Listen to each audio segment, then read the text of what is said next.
Everyone. I am going to be speaking with author Kitty Zeldis, and I am so excited to talk to her because we are going to be talking about this brand new book. Came out this week, and I read it all day yesterday. It was so much fun, and I can't wait to talk to her about it. So, everyone, here is Kitty. Hi, everyone. I am so excited because I'm speaking with author Kitty Zeldis, and we are talking about her brand new book that just came out this week called Not Our Kind. And she has a copy of it. She's going to hold it up in front of her for just a second so you guys can see it. Up a little higher. A little higher. There we go. And you guys are already seeing a picture of it, but I like to see it too. It's beautiful. And thank you so much, Kitty. I feel so blessed to have read this book. I am so happy that I got to do that.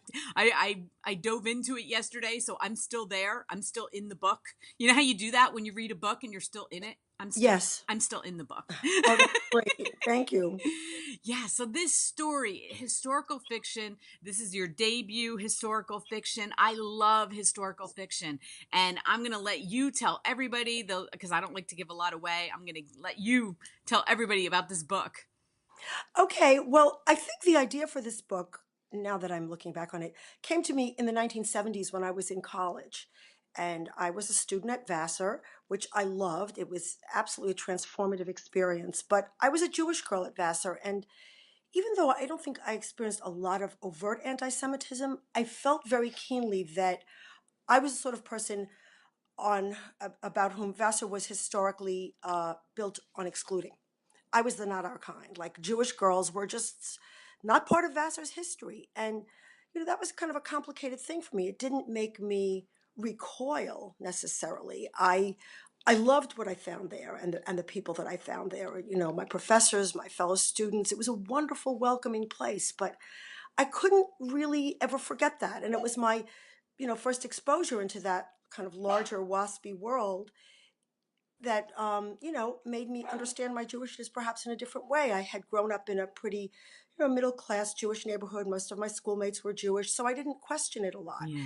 So this book is not about anti-Semitism per se, although it touches on that. Right. It's really about what is the intersection of a Jewish life in the non-Jewish world, in the larger world. If you live very observantly as a Jew, you are protected, you are insulated from this Right. because you stay within your community, you worship there, you eat there, you marry one of your kind, and I think that can be a very beautiful and nurturing thing. It wasn't my choice. I married a man who's not Jewish, and so I've been like out in the world all these years, and I've always been interested in that. And I'm not quite sure why at this late date in my life, that came back to me, but I thought I wanted to write a book about that intersection or even collision, since the book does begin with a small collision between those two kinds of lives. Yeah, and I found it so interesting myself because I'm here in Pennsylvania. I'm not far from you. You're in New York. But I actually didn't until I was like 25. I worked for a law firm in DC that I didn't realize was all Jewish. And I Oh, wasn't raised around any Jewish community at all, but I didn't know it. Nobody taught, it's not, I didn't know it. right. But I got thrown into this very Jewish way, and then I learned so much. I mean, it was an amazing experience, and I Wow. learned so much about the culture and had so much fun with all the people there. And of course, they thought how I was a kick too. So we Well, kind that's of, good that yeah. differences were celebrated instead of, Oh, you know, absolutely. Absolutely. But they did show me a world where I didn't realize I didn't know anti-Semitism because I right. wasn't around it. But then experiencing it through their eyes and them kind of pointing it out to me, How I interesting. was like, Yes. wow, okay, so that does exist. And this was in the 90s, but it did exist. And I think that's why I love this book so much because my best friend in that firm was Jewish. So I was like, I like had this little, best friend thing going on with these two Right. characters. So, but yeah, okay, first of all, the title, Not Our Kind, that perfect. I love that title. Well, I think actually the working title of this book, I will tell you, was Restricted, which was Mm, um, not, I mean, a code word, but a code word used out in the open to say no Jews here. Also, no blacks, definitely. And probably not even Irish, maybe, Catholic, but definitely no Jews, because I did a little research into this, and there were um, brochures and postcards that said, visit our lovely restricted hotel or move to our beautiful restricted community. So it was like telling you up front, you didn't like those people, don't worry, you're not going to find them here. They're Mhm. not going to be your neighbors. And I moved away from that title ultimately. I felt like it was probably a little too arcane, that people wouldn't know what it meant.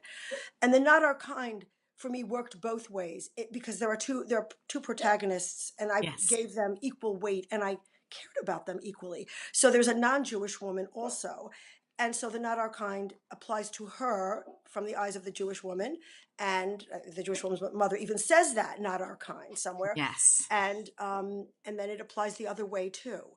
So they both that has meaning for both of them. Yeah, and I want to tell everybody this takes after World War II, like a couple years after World War II, right? Yes, it's Yeah, 1947. yeah, 19, right. My mom was born in 1947. Ah, So anyway, but yeah, so it's like right after. So it's really, I love that you picked that because I haven't read a lot of historical fiction of right after, like how right. everybody is Readjusting. adjusting. It's a kinder world, but they're still, especially in New York City where this takes place, they're adjusting to this new world of Right, what does this look like, and right, and probably experiencing anti-Semitism in a different way too, because that got exposed way more, and then I think it brought it more to here. I don't know, right. maybe it didn't, but I feel like it did. I feel like it exposed our country way more to something that maybe wasn't as relevant before World War II. So Yes, I think that's true. And yet this sort of double thing happened. I think you would probably find a lot of people who felt like, oh, what happened in Europe was terrible. But, like they didn't want to gas Jews, but they also didn't want to invite them into their homes, so it didn't extend that far, like the sympathy or the empathy. And, yeah, those lines were still drawn. And there were yeah, quotas in colleges. I'm sure that Vassar back in the 40s, I mean, I know that it did because I checked, right. had a quota, Yeah, and that made me, kind of sad about this place I loved and where I felt so welcomed. yeah, So, I like to think things evolve, but you can't, for me as a writer, you have to look at the big picture, right. and not condemn and not nostalgicize, if that's a word. I think I Yeah. might need coffee. But you know what I mean? That Yes, that the history is complicated, yes, and what is of interest for a writer, I think, is to sort of embrace the complexity and like go there in your book. That's what you do. You yes. can. That's a place where you can. Oh. Are you trying to get into that? She's not even. I think it's 2 weeks since we've had her, so she's Aw. she's like she's finding her way here. She's finding your way. Okay, Yes. so the cover, everybody saw it in my little intro when you held it up. I love this cover. I love the muted colors in it. Mm. And So then how her dress stands out. That's kind of why I wanted to see it. I'm gonna go to a bookstore and look at it though, but because I get the digital and it's not as pretty in digital. But when I saw it, like that pink, like stands out. I mean, I bet you're thrilled with it. So I am. And it went through several iterations because the first ones they sent me, and they were great about this. They've been such a great publisher. This is a debut for me with this publisher, too. I have published other books under another name with several different publishers, and this one has just been a remarkable experience. what publisher? I forgot to look. Oh, it's HarperCollins. Harper, I love her. Hi, HarperCollins. Hi, This is a Harper shout Collins. out to you. Yes. All my wonderful team there. Heather Yes. Drucker, who's the publicist, Emily Yes. I know her. Griffin, who's the editor. They're just great. Yes. They're Anyway, very, very kind to me and very oh, easy to good. work with. It doesn't So surprise me. I They're love very, them. they're very cooperative. So they sent me several. They sent me the first version, and I loved the idea of it. It was that backdrop of New York and a woman seen from behind, but the clothing looked like she was in a costume, like trying to wear retro or vintage clothing. It looked like new clothing. So we went through a few rounds, and they asked me, they said, send us pictures. So I sent them pictures of some hairstyles and some hats, and they were great. And they came back with this, and we all loved it. Ah, okay. So you start off with the book. We don't give any spoilers, but it starts off with an accident, and that's how Yes, these two women meet. right. And the first line of the book is the yellow and black checker cab nosed its way down Second Avenue in the rain. So you're already getting a vision because I love those cabs, like from the Right. 40s. I mean, And they're I, gone. and they're gone. And they're gone, but I know it's a different New York. I go there a lot, so it is weird. But anyway, cabs are you don't see him as much. But anyway, I love the feel of that. And then you end, which I love how the first chapter always ends, and you did it beautifully. And you say, there stood the woman in the Dior suit. She had been waiting patiently all this time. Oh, you poor dear girl, she said. We'll finish up with the police and then you'll come straight home with me. So you see, she kind of brings her in, Right.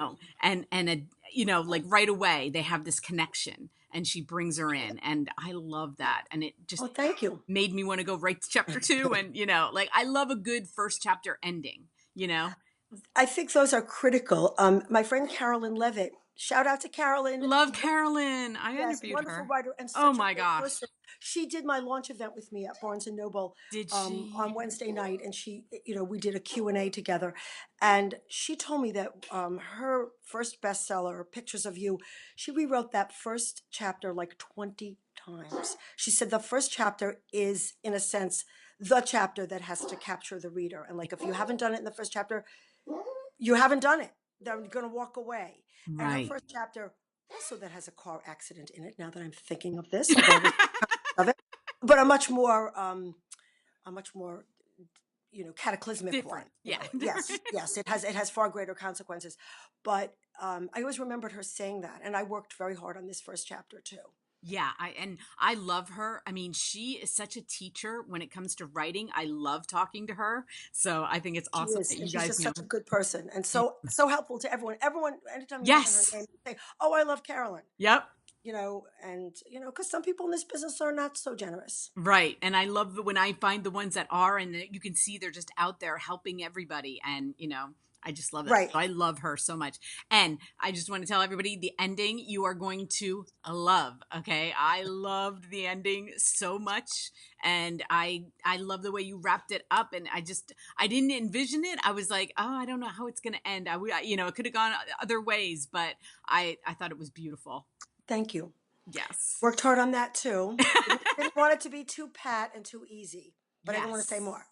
Yes, absolutely. We don't want to say more. So like I said, this book came out this week. You must be busy it Yes, must be it's a crazy. busy, Busy. busy, but a good busy. A good busy. So Yes. while you're out there promoting this one, just so before we let you go, like, are you working on something else? Because I love your historical fiction. So I Thank hope you. you're It's a new thing for me. I did write a book prior to this in which there was some historical fiction. There was a novel within a novel hmm that took place in the 18th century. I have to remember this now, the 18th century.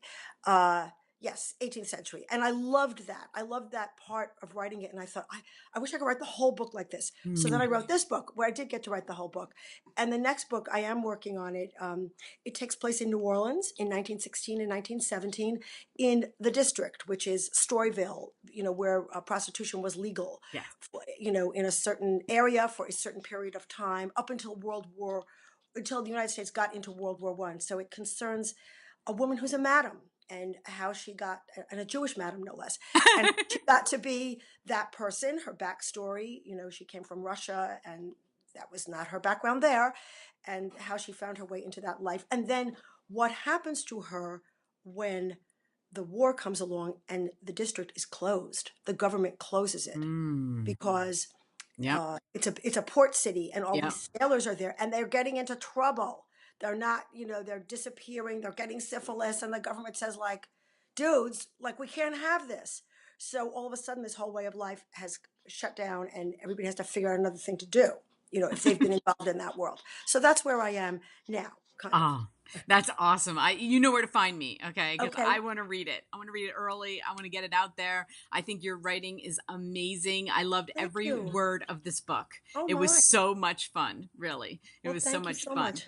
And I want to tell everybody I'm going to have the links listed below to Amazon. And I'm also going to be giving away, because Kitty has graciously said she would give away a copy on my Instagram account tonight. So go over there and you can get a chance to win a copy of this book. And I just want to wish you the best of luck with it. I can't wait to see where it goes. And I can't wait to read your next one. Thank you so much. It was great talking to you. Yes, you And have a Diane great. says hi too. Yeah, let's see the puppy, because we get to only see. Oh, there's his little Okay, wait, face. where's her little face? Up you go. There you go. No, Oh, you. she's adorable. Okay, you have a Puppies are good, right? they Not as are. good as grandchildren, but good. Have a Okay. great weekend, Okay. Kitty. Thank Thank you. you. Bye bye, Bye. everyone, for watching my interview with Kitty. Wasn't she adorable? Oh my God, I love her. I can't wait to read her next book either because this one is amazing. If you love historical fiction and right after World War II, like I said, you are going to love this. And like I said, she's going to give away a copy on my Instagram account tonight. I will be picking a winner, and I am so happy about that. She was so amazing. Anyway, all the links, Amazon link, you can get it today. Okay. Thank you everyone for watching.